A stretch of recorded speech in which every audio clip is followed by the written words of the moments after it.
Power point design মেনুতে স্বাগতম। এই অপশনগুলো দিয়ে কাজ শিখুন। স্লাইডের থিম এবং কালার পরিবর্তন করুন।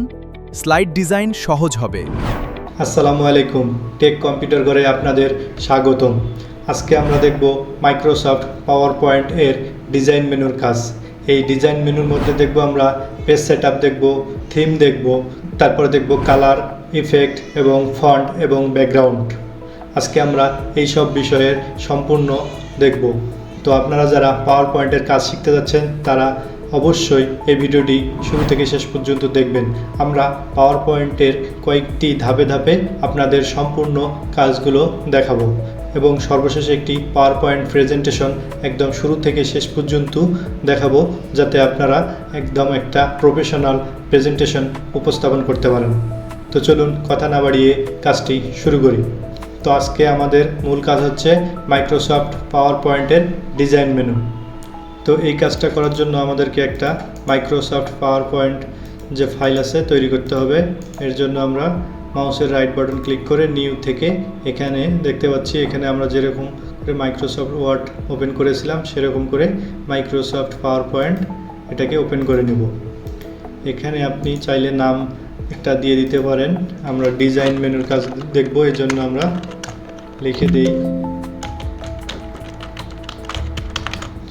Design menu. আমরা এই ডিজাইন মেনুর ভিতরে চলে গেলাম। এখন আমরা এখানে সর্বপ্রথম আমাদের যে কাজটা হবে সেটা হচ্ছে একটা স্লাইড নিতে হবে। ব্ল্যাঙ্ক একটা স্লাইড নিলাম।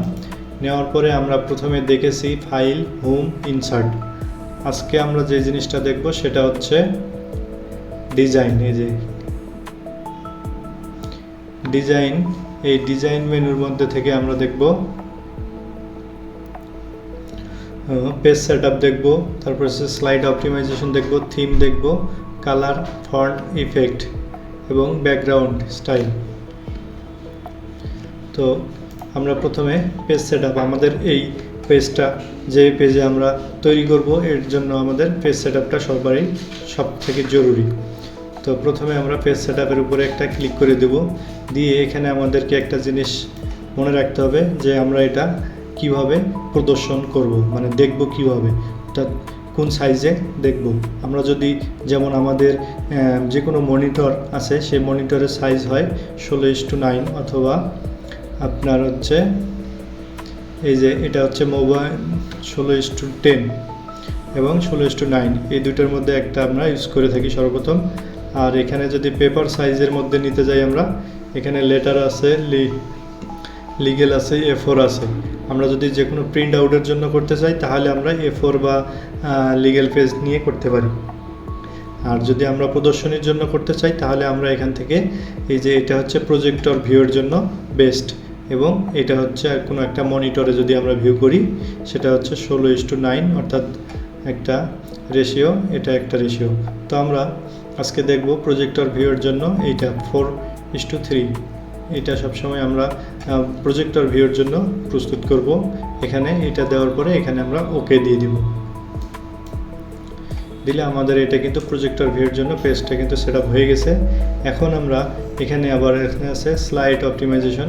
আমরা যদি এখানে একটা ক্লিক করে দেই, ক্লিক করলে আমরা এখানে দেখতে পাবো দুইটা অপশন, একটা হচ্ছে পোর্ট্রেট, একটা হচ্ছে ল্যান্ডস্কেপ। আমরা পোর্ট্রেটে দিলে কিন্তু পেজটা দেখতেই পাচ্ছেন যে খাড়া অবস্থায় আসতেছে, তেমন কিন্তু প্রজেক্টর ভিউয়ের জন্য ভালো হবে না।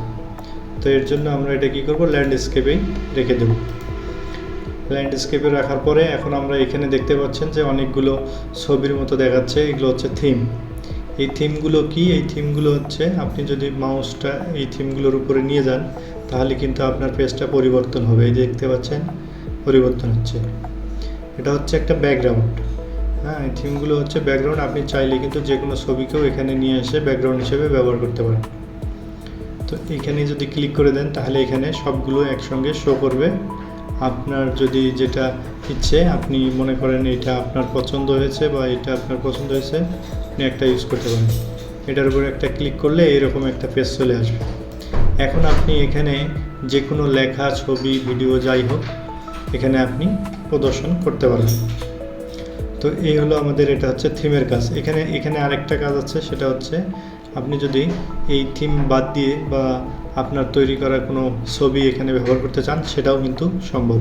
সেটা কিভাবে, আমি সরাসরি সহজ অপশনটাই আপনাকে বুঝিয়ে দিচ্ছি। সেটা হচ্ছে এটাকে মিনিমাইজ করে দেবেন, দিয়ে আপনার যদি যে ছবিটাকে আপনি ইউজ করতে চাচ্ছেন,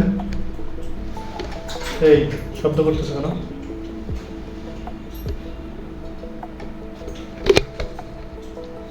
আপনি যে ছবিটাকে এখানে ইউজ করতে চাচ্ছেন সেটাকে আপনি মনে করেন আমি এই ছবিটাকে ইউজ করব, এটাকে আপনি এরকম করে ধরে টেনে এই যে এখানে ছেড়ে দেবেন।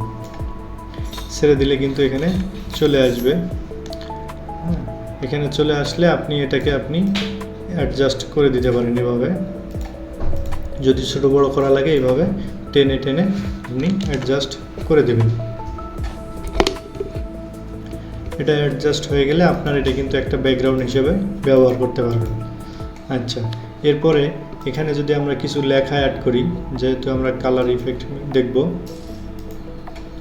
আচ্ছা, এখানে আমরা এটাকে সাইডে রেখে দিলে এখন আমরা এই পেজটা এখানে দেখব কালার। আমরা এখান থেকে কালার কিন্তু চয়েস করতে পারবো।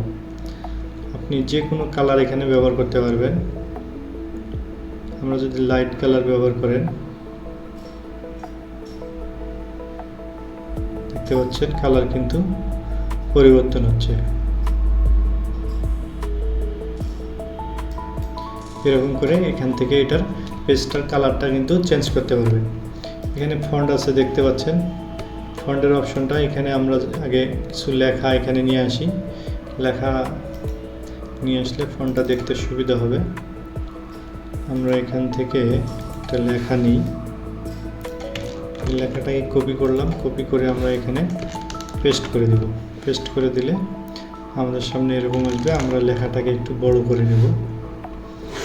মাউসের কার্সর থেকে যদি আমরা এই কন্ট্রোল চেপে ধরে, তারপরে হচ্ছে যে আমরা যদি থার্ড ব্র্যাকেটটাকে একটু কন্ট্রোল চেপে ধরে থার্ড ব্র্যাকেট যে বাটনটা আছে এটাকে যদি ক্লিক করি, তাহলে কিন্তু আমাদের এটা বড় হবে।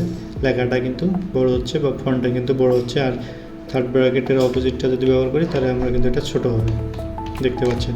তো আমি বড় করে নিলাম এবং এটাকে কন্ট্রোল বি দিয়ে বোল্ড করে নিলাম।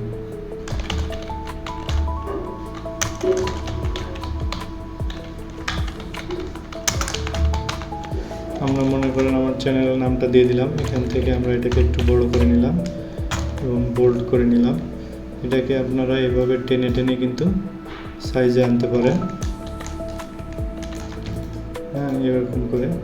এখন এটাকে যদি আপনারা কালার চেঞ্জ করেন, এখান থেকে বিভিন্ন শেপ কালার, এটা কিন্তু শেপের কালার চেঞ্জ হচ্ছে। আর ফন্টের কালার এখান থেকে চেঞ্জ করতে পারবেন। এখান থেকে ফন্টের কালারটাকে চেঞ্জ করতে পারবেন। তো আমি এটা দিয়ে দিলাম। এখন এটা থেকে যদি আমরা ফন্টটাকে চেঞ্জ করতে চাই, এটাকে সিলেক্ট করে আমরা ডিজাইনে চলে যাব। ডিজাইন থেকে যেহেতু আমাদের কাজ, ডিজাইন থেকে আমরা এখানে দেখেন আমি যখন এই ফন্টগুলোতে নিয়ে যাচ্ছি কার্সরটাকে, তখন কিন্তু আমার টেক কম্পিউটার ঘর লেখাটা কিন্তু চেঞ্জ হয়ে যাচ্ছে। দেখতে পাচ্ছেন লেখাটা কিন্তু চেঞ্জ হয়ে যাচ্ছে। তো এটা হচ্ছে আপনার একটা ফন্ট। এখান থেকে আপনি এটাকে চেঞ্জ করতে পারবেন। এই গেল আপনার ফন্টের চেঞ্জ। কিন্তু এই ফন্ট চেঞ্জটা আপনি এখান থেকেও করতে পারবেন। যেমন আমি এটাকে এখানে করার পরে, সিলেক্ট করার পরে এই হোম থেকে যে হোমের যে অপশনটা আছে, হোম থেকে এখানে গেলেও কিন্তু আপনি ফন্টটাকে চেঞ্জ করতে পারবেন। এই যে দেখতে পাচ্ছেন আমার এখান থেকেও কিন্তু ফন্টটা চেঞ্জ হচ্ছে। এখানে আমার সব অপশন চলে আসবে। বাংলা যতগুলো ফন্ট আছে, এখানে যতগুলো ফন্ট আপনি ইনস্টল করবেন এখানে কিন্তু পেয়ে যাবেন। এখান থেকে কিন্তু চেঞ্জ করতে পারবেন। এই গেল আমাদের ফন্টের কাজ। এখন আমরা দেখব এখানে যে ব্যাকগ্রাউন্ড কালারটাকে, আমরা এখানে বিভিন্ন ধরনের ব্যাকগ্রাউন্ডটাকে ইউজ করতে পারবো। এখানে এই ব্যাকগ্রাউন্ডগুলো কিন্তু আমরা এখানে ইউজ করতে পারবো, দেখতে পাচ্ছেন। আবার এখানে থেকে আপনি এখানে গিয়ে এই যে ব্যাকগ্রাউন্ড স্টাইলে গিয়ে এখানে আপনি কয়েকটা স্টাইল দেখতে পাবেন।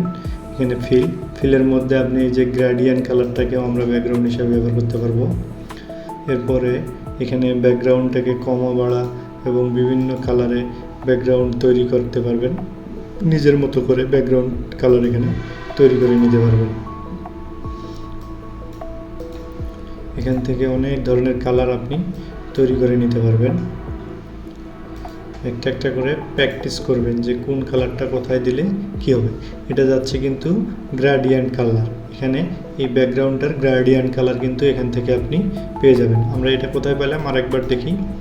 আমরা এই যে ব্যাকগ্রাউন্ড এখানে কিন্তু বিভিন্ন ইফেক্ট দেওয়া আছে, এটা যেমন একটা গ্রেডিয়েন্ট কালার। এখন আমরা এটাকে আরও কাস্টমাইজ করতে পারবো। এখন আমরা এই জিনিসটাকে আরও কাস্টমাইজ করার জন্য আমরা এই যে ফন্ট ব্যাকগ্রাউন্ড, ফরম্যাট ব্যাকগ্রাউন্ড, এটার উপর একটা ক্লিক করলাম। এখানে আসলে আপনি দেখতে পাবেন এই ফরম্যাট ব্যাকগ্রাউন্ডের যে আপনার কাজটা, সেটা হচ্ছে যে আপনি নিজের মতো করে একটা কালার চুজ করতে পারবেন। এই ব্যাকগ্রাউন্ডটাকে নিজের মতো করে তৈরি করতে পারবেন। মনে করেন এখানে একটা কালার দেবেন, এখানে একটা কালার দেবেন, এখানে একটা কালার আপনি এখানে দেওয়ার পরে এখান থেকে একটা কালার দিয়ে দিলেন, দেখতে পাচ্ছেন এখানে কিন্তু চেঞ্জ হয়ে গেল। আবার এটা সিলেক্ট করে এখানে যদি আরেকটি কালার দিয়ে দেন, এই যে চলে আসলো। আবার এখানে একটা ক্লিক করলে এখানে একটা যোগ হবে, এখানে একটা ক্লিক করলে এখানে যোগ হবে। এটাকে যদি আপনি আরেকটি কালার দেই, এরকম করে দিতে পারবেন। আবার যদি যেটা প্রয়োজন নাই সেটাকে ডিলিট করতে পারবেন। যেমন এটাকে যদি ডিলিট করতে চান, এখানে ক্লিক করে এখানে ছেড়ে দিলে কিন্তু ডিলিট হয়ে যাবে। এই যে আপনার এটা গেল গ্রেডিয়েন্ট কালার। এখান থেকে আপনি পিকচার, এই যে পিকচার অর টেক্সট কালার, এটাও কিন্তু ইউজ করতে পারবেন। এখানে কয়েকটা আইটেম আপনার ডিফল্ট দেওয়া আছে, আপনি এগুলো ইউজ করতে পারবেন। এরপরে আপনি দেখতেন প্যাটার্ন ফিল, এখানে ক্লিক করলে কিন্তু এই প্যাটার্ন ফিলগুলো চলে আসবে। এই যে দেখতে পাচ্ছেন এই যে প্যাটার্ন ফিল, এখানে যে কোনো একটা প্যাটার্ন ইউজ করতে পারবেন। এখান থেকে আপনার কালার চেঞ্জ করতে পারবেন, প্যাটার্নের বিভিন্ন ধরনের কালার চেঞ্জ করতে পারবেন। লাইট কালার, হোয়াইট কালার যা আছে আপনি এখান থেকে চেঞ্জ করতে পারবেন। এরপরে আছে হাইড ব্যাকগ্রাউন্ড গ্রাফিক্স, এখানে ক্লিক করলে এগুলো কিন্তু হাইড হয়ে যাবে। তো এটাকে আমরা রিসেট দিয়ে দিলাম। দেওয়ার পরে আমরা যদি এই ব্যাকগ্রাউন্ডটাকে ইউজ করি, তাহলে আমরা এখানে যদি অনেকগুলো থাকে তাহলে অল অ্যাপ্লাই দিয়ে ক্যান্সেল দিয়ে দেব। এখানে তাহলে আমাদের ব্যাকগ্রাউন্ড গ্রেডিয়েন্ট কালারটা চলে আসলো। তো আজকে আমরা দেখলাম যে মাইক্রোসফট পাওয়ার পয়েন্টের ডিজাইন মেনুর মধ্যে কী কী জানলাম, সেটা হচ্ছে পেজ সেটআপ এবং স্লাইড অপটিমাইজেশন। তারপরে এখান থেকে থিম এবং এখান থেকে কালার চেঞ্জ করতে পারবো, বিভিন্ন কালারের এই থিমের, এবং ফন্ট এখান থেকেও চেঞ্জ করতে পারবো, এবং আমরা এই হোম মেনুর এখান থেকেও চেঞ্জ করতে পারবো। আর এখানে হচ্ছে আমাদের ব্যাকগ্রাউন্ডটাকে নিজের মতো কাস্টমাইজ করার জন্য এখানে ব্যাকগ্রাউন্ড স্টাইল থেকে এই যে ফরম্যাট ব্যাকগ্রাউন্ড থেকে আমরা এই জিনিসটা দেখলাম। তো আজকের ভিডিওটি এ পর্যন্তই। ভিডিওটি কেমন লেগেছে অবশ্যই কমেন্ট করে জানাবেন, এবং ডিজাইন মেনুর যদি কোনো কাজ নিয়ে আরও প্রশ্ন থাকে অবশ্যই কমেন্ট করে জানাবেন। তো পরবর্তী ভিডিও পাওয়ার জন্য আমাদের সাথে থাকবেন এবং আমাদের চ্যানেলটি সাবস্ক্রাইব করে বেল আইকনটি অন করে দেবেন। ধন্যবাদ, দেখা হবে পরবর্তী ভিডিওতে। আসসালামু আলাইকুম।